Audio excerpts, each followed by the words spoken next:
10ನೇ ಅಧ್ಯಾಯ. ಬಾಬಾರವರ ಜೀವನ, ಅವರು ಮಲಗುತ್ತಿದ್ದ ಹಲಿಗೆ, ಶಿರ್ಡಿಯಲ್ಲಿ ಅವರು ನೆಲೆಸಿದುದು, ಉಪದೇಶಗಳು, ಅವರ ನಮ್ರತೆ, ಸುಗಮಧಾರಿ. ಯಾರು ತಮ್ಮ ಜೀವಿತವನ್ನು ಪರರ ಶ್ರೇಯಸ್ಸಿಗೆ ಮುಡುಪಾಗಿಟ್ಟಿದ್ದರೋ ಅಂತಹ ಶ್ರೀ ಸಾಯಿಬಾಬಾರವರನ್ನು ನೀವು ಯಾವಾಗಲೂ ಧ್ಯಾನಿಸಿರಿ. ಅವರನ್ನು ಧ್ಯಾನಿಸುವುದರಿಂದ ಜನನ ಮರಣವೆಂಬ ಭವಸಾಗರವನ್ನು ದಾಟಬಹುದು. ಇದೊಂದೇ ಸುಲಭವಾದ ಸಾಧನ. ನಮ್ಮ ಮನಸ್ಸು ನೆಮ್ಮದಿಯಾಗಿರಲು ಪ್ರತಿಕ್ಷಣವೂ ಈ ಸಾಧನೆಯನ್ನು ಅಭ್ಯಾಸ ಮಾಡಬೇಕು. ಇತರ ದೇವತೆಗಳೆಲ್ಲ ಬರೀ ಭ್ರಮೆ. ಗುರುವೊಬ್ಬನೇ ದೇವರು. ನಾವು ನಮ್ಮ ಸದ್ಗುರುವಿನಲ್ಲಿ ಅಚಲ ನಂಬಿಕೆ ಇಟ್ಟಿದ್ದಾದರೆ ಅವರು ನಮ್ಮ ಅದೃಷ್ಟ ಒಳ್ಳೆಯದಾಗಿ ಮಾರ್ಪಡಿಸಬಹುದು. ನಿರ್ಮಲ ಚಿತ್ತದಿಂದ ಅವರ ಸೇವೆ ಮಾಡಿದ್ದಾದರೆ ಸಂಸಾರವೆಂಬ ಬಂಧನದಿಂದ ಮುಕ್ತರಾಗಬಹುದು. ನ್ಯಾಯ ಮತ್ತು ಮೀಮಾಂಸೆ ಎಂಬ ವೇದಾಂತಗಳನ್ನು ಅಭ್ಯಾಸ ಮಾಡಬೇಕಿಲ್ಲ. ನಾವು ಗುರುಗಳನ್ನು ಅಂಬಿಗನನ್ನಾಗಿ ಮಾಡಿಕೊಂಡರೆ ನೋವು, ದುಃಖವೆಂಬ ಸಮುದ್ರವನ್ನು ಸುಗಮವಾಗಿ ದಾಟಬಹುದು. ನದಿ ಮತ್ತು ಸಮುದ್ರಗಳನ್ನು ದಾಟುವಾಗ ನಾವು ಅಂಬಿಗನನ್ನು ನಂಬಿರುವ ಹಾಗೆ ಸಂಸಾರ ಬಂಧನದ ಸಮುದ್ರವನ್ನು ದಾಟುವಾಗ ಸದ್ಗುರುವನ್ನು ನಾವು ನಂಬಲೇಬೇಕು. ಅವರು ಭಕ್ತರಿಂದ ನಿಶ್ಚಲ ಭಕ್ತಿಯನ್ನು ಅಪೇಕ್ಷಿಸುತ್ತಾರೆ. ಅವರು ಜ್ಞಾನ ಮತ್ತು ಅಪರಿಮಿತವಾದ ಆನಂದವನ್ನು ನಮಗೆ ದೊರಕಿಸುತ್ತಾರೆ. ಬಾಬಾರವರ ಹಾಸಿಗೆ. ಬಾಬಾರವರು ಹೇಗೆ ನಿದ್ರಿಸುತ್ತಿದ್ದರೆಂಬುದನ್ನು ನೋಡೋಣ. ಶ್ರೀ ನಾನಾ ಸಾಹೇಬ ಡೇಂಗೆಳೆಯವರು ಬಾಬಾರವರಿಗೆ ಮಲಗಲೋಸುಗ ಒಂದು ಕಟ್ಟಿಗೆಯ ಹಲಿಗೆ ತಂದಿದ್ದರು. ಅದನ್ನು ನೆಲದ ಮೇಲೆ ಇಟ್ಟು ಮಲಗುವ ಮೊದಲು ಬಾಬಾರವರು ಚಿಂದಿ ಬಟ್ಟೆಗಳನ್ನು ಹಗ್ಗದಂತೆ ಸುತ್ತಿ ಹಲಿಗೆಯನ್ನು ಮೇಲ್ಛಾವಣಿಯಿಂದ ಎತ್ತರದಲ್ಲಿ ತೂಗು ಹಾಕಿ ಉಯ್ಯಾಲೆಯಂತೆ ಮಾಡಿಕೊಂಡು ಅದರ ಮೇಲೆ ನಿದ್ರಿಸುತ್ತಿದ್ದರು. ಉಯ್ಯಾಲೆ ಹಲಿಗೆಯ ಭಾರವನ್ನು ತಡೆಯಲಾರದೆ ಕಿತ್ತು ಬೀಳುವ ಹಾಗೆಯೇ ತೋರುತ್ತಿತ್ತು. ಆದರೆ ಬಾಬಾರವರ ಲೀಲೆ ವಿಸ್ಮಯಕಾರಕ. ಹಲಿಗೆಯ 4 ಮೂಲೆಗಳಲ್ಲಿಯೂ 4 ಪಣತಿಗಳನ್ನು ಹಚ್ಚಿ ಇಡುತ್ತಿದ್ದರು. ಅವರು ಹಲಿಗೆಯ ಮೇಲೆ ಹೇಗೆ ಹತ್ತಿ ಕುಳಿತುಕೊಳ್ಳುತ್ತಿದ್ದರು, ಹೇಗೆ ಕೆಳಗಿಳಿದು ಬರುತ್ತಿದ್ದರು ಎಂಬುದನ್ನು ತಿಳಿಯಲು ಯಾರಿಗೂ ಸಾಧ್ಯವಾಗಿರಲಿಲ್ಲ. ಎಷ್ಟೋ ಜನರು ಇದನ್ನು ಪರಿಶೀಲಿಸಲು ಬಂದು ವಿಫಲರಾಗಿದ್ದರು.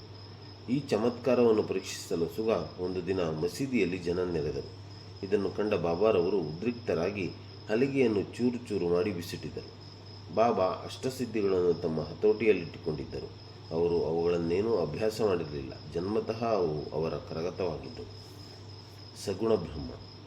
ಬಾಬಾರವರು ಸಾಮಾನ್ಯ ಮನುಷ್ಯರಂತೆ ಕಂಡರೂ ಅವರು ಪ್ರತಿಯೊಬ್ಬರ ಆತ್ಮದಲ್ಲಿಯೂ ವಾಸವಾಗಿದ್ದರು. ಬಾಹ್ಯದಲ್ಲಿ ಜನರ ಯೋಗಕ್ಷೇಮವನ್ನೇ ಚಿಂತಿಸುತ್ತಿದ್ದರು. ಭಕ್ತರಿಗೋಸ್ಕರ ಬಾಹ್ಯದಲ್ಲಿ ಅವರು ಅನೇಕ ಆಶೆ ಆಕಾಂಕ್ಷೆಗಳನ್ನು ವ್ಯಕ್ತಪಡಿಸುತ್ತಿದ್ದರು.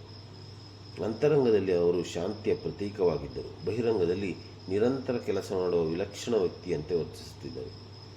ಅಂತರಂಗದಲ್ಲಿ ಅದ್ವೈತವನ್ನು ಪ್ರೀತಿಸುತ್ತಿದ್ದರು. ಬಾಹ್ಯದಲ್ಲಿ ಪ್ರಪಂಚವೆಂಬ ಬಂಧನಕ್ಕೆ ಸಿಕ್ಕಿದ್ದರು.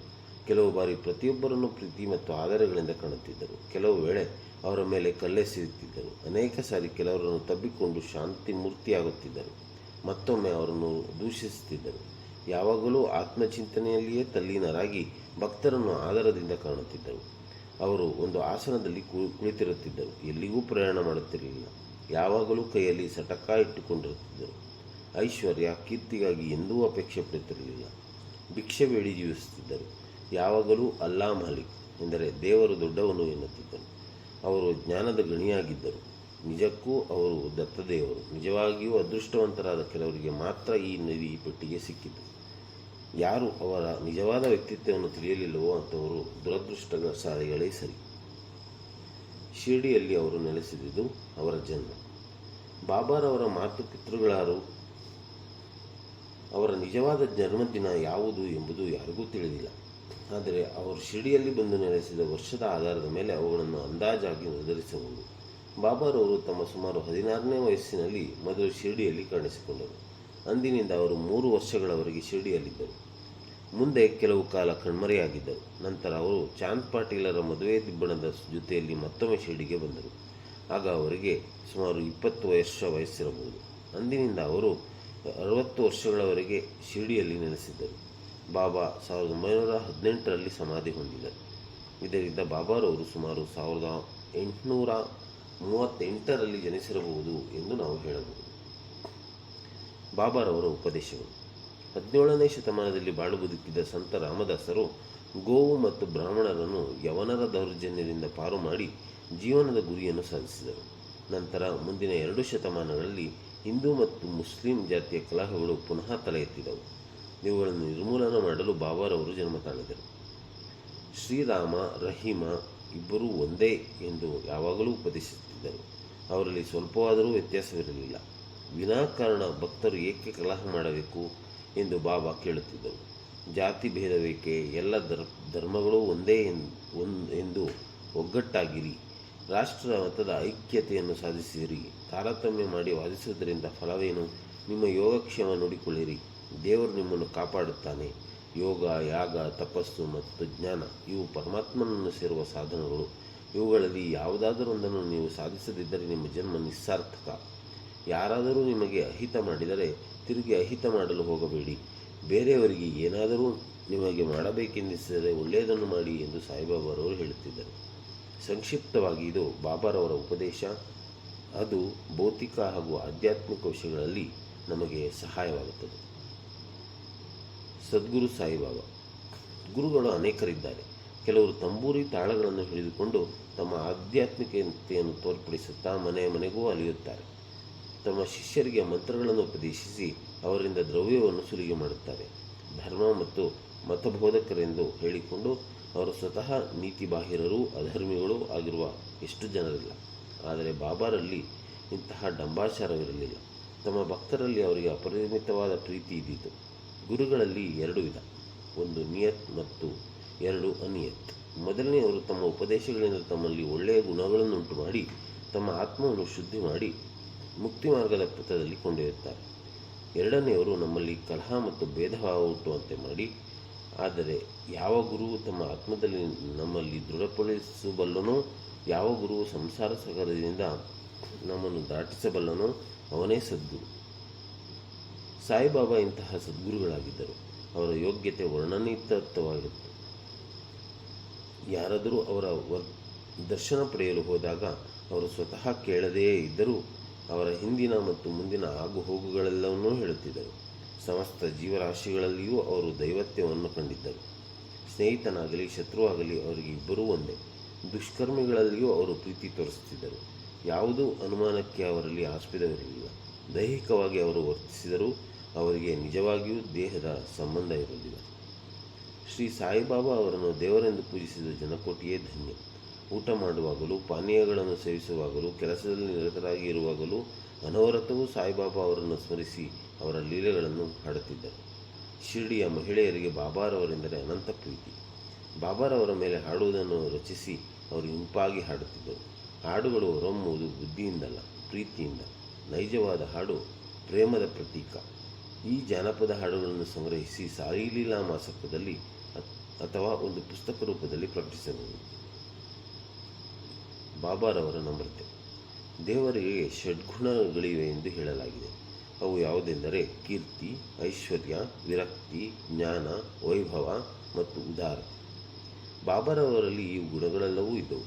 ಭಕ್ತರಿಗೋಸ್ಕರ ಬಾಬಾ ಅವತಾರ ತಾಳಿದರು. ಭಕ್ತರನ್ನು ತಮ್ಮೆಡೆಗೆ ಆಕರ್ಷಿಸಿದ ಅವರ ಅದ್ವಿತೀಯ ಪ್ರೇಮ ಮತ್ತು ದಯೆ ಅತ್ಯಾಶ್ಚರ್ಯಕರವಾದುದು. ವಾಗ್ದೇವಿಯೂ ಸಹ ಉಚ್ಚರಿಸಲಾಗದಂತಹ ಮಾತುಗಳನ್ನು ಬಾಬಾ ತಮ್ಮ ಭಕ್ತರಿಗೋಸ್ಕರ ಉಚ್ಚರಿಸುತ್ತಿದ್ದರು. ಬಾಬಾ ಒಂದು ಸಾರಿ ಈ ರೀತಿ ಹೇಳಿದರು: ನಾನು ನಿಮಗೆ ಋಣಿ. ನಿಮ್ಮ ದರ್ಶನದಿಂದ ನಾನು ತೃಪ್ತನಾಗಿದ್ದೇನೆ. ನಿಮ್ಮ ಪಾದಗಳನ್ನು ನೋಡಿ ನಾನು ಧನ್ಯನಾದೆ. ಇದೆಂತಹ ನಮ್ರತೆ! ಇದನ್ನು ಪ್ರಕಟಿಸುವುದರಿಂದ ಬಾಬಾರವರಿಗೆ ಅವಮಾನ ಮಾಡಿದಂತೆ ಎಂದು ಕೆಲವರು ಯೋಚಿಸಿದರೆ ನಾವು ಕ್ಷಮೆ ಕೇಳುತ್ತೇವೆ ಮತ್ತು ಪ್ರಾಯಶ್ಚಿತ್ತ ರೂಪವಾಗಿ ಅವರ ನಾಮವನ್ನು ಹಾಡುತ್ತೇವೆ. ಬಾಬಾ ಅವರು ಲೌಕಿಕದಲ್ಲಿ ಎಲ್ಲರಂತೆ ಆಶೆ ಆಕಾಂಕ್ಷೆಗಳನ್ನು ಇಟ್ಟುಕೊಂಡಿದ್ದರೂ ಸಹ ಅವರಿಗೆ ಅದರಲ್ಲಿ ಅಭಿರುಚಿ ಇರಲಿಲ್ಲ. ಆಹಾರವನ್ನು ಸೇವಿಸುತ್ತಿದ್ದರೂ ಸಹ ರುಚಿಯ ಕಡೆಗೆ ಗಮನವಿರಲಿಲ್ಲ.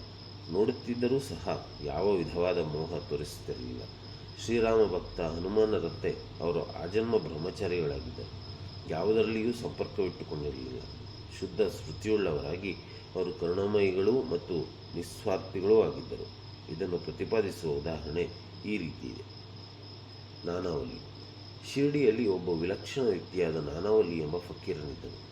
ಅವನು ಬಾಬಾರವರ ಚಲನವಲನಗಳನ್ನೇ ವೀಕ್ಷಿಸುತ್ತಿದ್ದನು. ಒಂದಿನ ಅವನು ಬಾಬಾರವರಲ್ಲಿಗೆ ಬಂದು, ನಿಮ್ಮ ಆಸನವನ್ನು ಬಿಟ್ಟೇಳಿರಿ, ನಾನು ಅಲ್ಲಿ ಕುಳಿತುಕೊಳ್ಳುತ್ತೇನೆ ಎಂದನು. ಬಾಬಾರವರು ಕೂಡಲೇ ಎದ್ದು ಆಸನ ಬಿಟ್ಟುಕೊಟ್ಟರು. ನಾನಾವಲಿ ಅಲ್ಲಿ ಸ್ವಲ್ಪ ಕಾಲ ಕುಳಿತುಕೊಂಡು ನಂತರ ಎದ್ದು ಬಂದು ಪುನಃ ಬಾಬಾರವರಿಗೆ ಆಸನ ಬಿಟ್ಟುಕೊಟ್ಟನು. ಬಾಬಾರವರು ಆಸನದಲ್ಲಿ ಕುಳಿತುಕೊಂಡ ನಂತರ ನಾನಾವಲ್ಲಿ ಮತ್ತೆ ಅವರ ಪಾದಕ್ಕೆರಗಿ ನಮಸ್ಕರಿಸಿ ಹೊರಟು ಹೋದನು. ಇದರಿಂದ ಬಾಬಾರವರಿಗೆ ಸ್ವಲ್ಪವೂ ಅಸಮಾಧಾನವಾಗಲಿಲ್ಲ.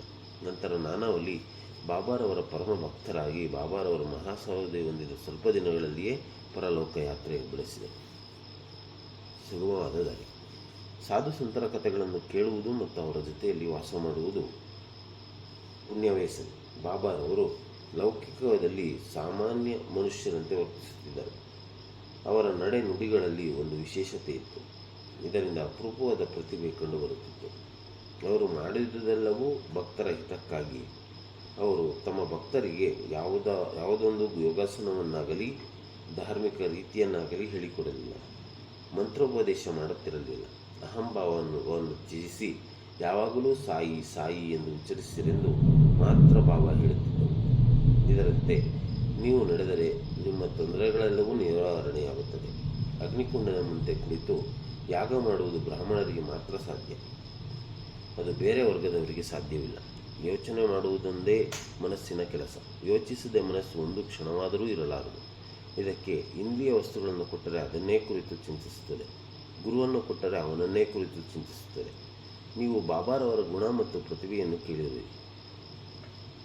ಅದನ್ನು ಪ್ರತಿದಿನವೂ ಕೇಳಿ. ಇದೇ ನೀವು ಬಾಬಾರವರಿಗೆ ಸಲ್ಲಿಸಬಹುದಾದ ನೈಸರ್ಗಿಕ ಪೂಜೆ. ಸಂತರ ಕಥೆಗಳನ್ನು ಕೇಳುವುದು ಈ ಹಿಂದೆ ಹೇಳಿದ ಸಾಧನಗಳಷ್ಟು ಕಷ್ಟವಲ್ಲ. ಅದು ನಿಮ್ಮನ್ನು ಸಂಸಾರ ಬಂಧನದ ಹೆದರಿಕೆಯಿಂದ ತಪ್ಪಿಸಿ ಧಾರ್ಮಿಕ ಪದದೆಡೆಗೆ ಸಾಗಿಸುತ್ತದೆ. ಆದುದರಿಂದ ಅಂಥ ಕಥೆಗಳನ್ನು ಕೇಳಿರಿ ಮತ್ತು ಮನಸ್ಸಿನಲ್ಲಿ ಗ್ರಹಿಸಿಕೊಳ್ಳಿರಿ. ಇದನ್ನು ಮಾಡಿದರೆ ಎಲ್ಲ ವರ್ಗದವರು ಪರಿಶುದ್ಧರಾಗಬಹುದು. ನೀವು ಎಲ್ಲಿಯೇ ಇರಿ, ಯಾವುದೇ ಕೆಲಸ ಮಾಡುತ್ತೀರಿ, ನಿಮ್ಮ ಮನಸ್ಸು ಶ್ರೀ ಸಾಯಿಯವರಲ್ಲಿ ಇಡಿ. ಅವರು ಖಂಡಿತವಾಗಿಯೂ ನಿಮ್ಮನ್ನು ಆಶೀರ್ವದಿಸುವರು. ಇದೇ ಬಾಬಾ ಅವರನ್ನು ಅರಿಯಲು ಸುಲಭವಾದ ಸಾಧನ. ಎಲ್ಲರೂ ಇದನ್ನು ಅಭ್ಯಾಸ ಮಾಡಲಾರರು. ಕಾರಣ ಭಗವಂತನ ದಯೆ ಇಲ್ಲದೆ ನಮಗೆ ಸಂತರ ಕಥೆಗಳನ್ನು ಕೇಳುವ ಮನಸ್ಸು ಬರುವುದಿಲ್ಲ. ಅವರ ಕಥೆಗಳನ್ನು ಕೇಳಿದರೆ ಅವರೊಡನೆ ಇದ್ದಂತೆಯೇ ಸಂತರೊಡನೆ ಇರುವುದು ಬಹು ಮುಖ್ಯವಾದದ್ದು. ಅದು ನಿಮ್ಮ ದೇಹ ಸ್ಮೃತಿಯನ್ನು ತಪ್ಪಿಸಿ ಅಹಂಭಾವವನ್ನು ತೆಗೆದೊಗೆದು ಜನನ ಮರಣಗಳಿಂದ ನಮ್ಮನ್ನು ವಿಮುಕ್ತ ಮಾಡಿ ಹೃದಯದ ಎಲ್ಲ ಗಂಟುಗಳನ್ನು ಬಿಡಿಸಿ ಶುದ್ಧ ಚೈತನ್ಯನಾದ ಆ ವಾಸುದೇವನಲ್ಲಿಗೆ ನಿಮ್ಮನ್ನು ಕರೆದೊಯ್ಯುತ್ತದೆ. ಇದು ಇಂದ್ರಿಯ ವಸ್ತುಗಳಲ್ಲಿ ವಿರಕ್ತಿ ಹುಟ್ಟಿಸಿ ನಿಸ್ವಾರ್ಥಿಗಳನ್ನಾಗಿ ಮಾಡಿ ಧಾರ್ಮಿಕ ಪಥದೆಡೆಗೆ ಸಾಗಿಸುತ್ತದೆ. ಪೂಜೆ, ಭಕ್ತಿ ಅಥವಾ ಅವರ ನಾಮಸ್ಮರಣೆ ಎಂಬ ಸಾಧನಗಳು ನಿಮ್ಮಲ್ಲಿ ಸಾಧ್ಯವಾಗದಿದ್ದರೆ ಆ ಪರಮಾತ್ಮನನ್ನೇ ನಿಶ್ಚಲ ಚಿತ್ತದಿಂದ ಧ್ಯಾನಿಸಿದರೆ ಈ ಸಂಸಾರ ಸಾಗರವನ್ನು ದಾಟಿಸಬಹುದು. ಇದಕ್ಕೋಸ್ಕರವೇ ಸಾಧು ಸಂತರು ಜನ್ಮ ತಾಳುವುದು. ನಮ್ಮ ಪಾಪಗಳನ್ನು ನಿರ್ಮೂಲನ ಮಾಡುವ ಗಂಗೆ, ಗೋದಾವರಿ, ಕೃಷ್ಣ, ಕಾವೇರಿ ನದಿಗಳು ಸಹ ಸಂತರು ನಮ್ಮಲ್ಲಿ ಬಂದು ಸ್ನಾನ ಮಾಡಿ ನಮ್ಮನ್ನು ಪವಿತ್ರ ಮಾಡಬೇಕೆಂದು ಹಾತೊರೆಯುತ್ತವೆ. ಇದು ಸಂತರ ವೈಭವ. ನಮಗೆ ಬಾಬಾರವರ ಪಾದದರ್ಶನ ಲಭಿಸಿದುದು ನಮ್ಮ ಪೂರ್ವಜನ್ಮದ ಸುಕೃತವೇ ಸರಿ. ಮಸೀದಿಯ ಒಂದು ಮೂಲೆಯಲ್ಲಿ ದಯಾಮಯರಾಗಿ ಉದಿಯನ್ನು ನೀಡುತ್ತಿರುವ ಬಾಬಾರವರ ಚಿತ್ರವನ್ನು ನೆನಪಿನಲ್ಲಿಟ್ಟುಕೊಂಡು ಸದ್ಗುಣ ಸಂಪನ್ನರಾದ ಅವರನ್ನು ಧ್ಯಾನಿಸಿ ಈ ಅಧ್ಯಾಯವನ್ನು ಮುಗಿಸೋಣ. ಶ್ರೀ ಸಾಯಿ ಪ್ರಣಾಮ. 10ನೇ ಅಧ್ಯಾಯ ಮುಕ್ತಾಯವಾಯಿತು. 10ನೇ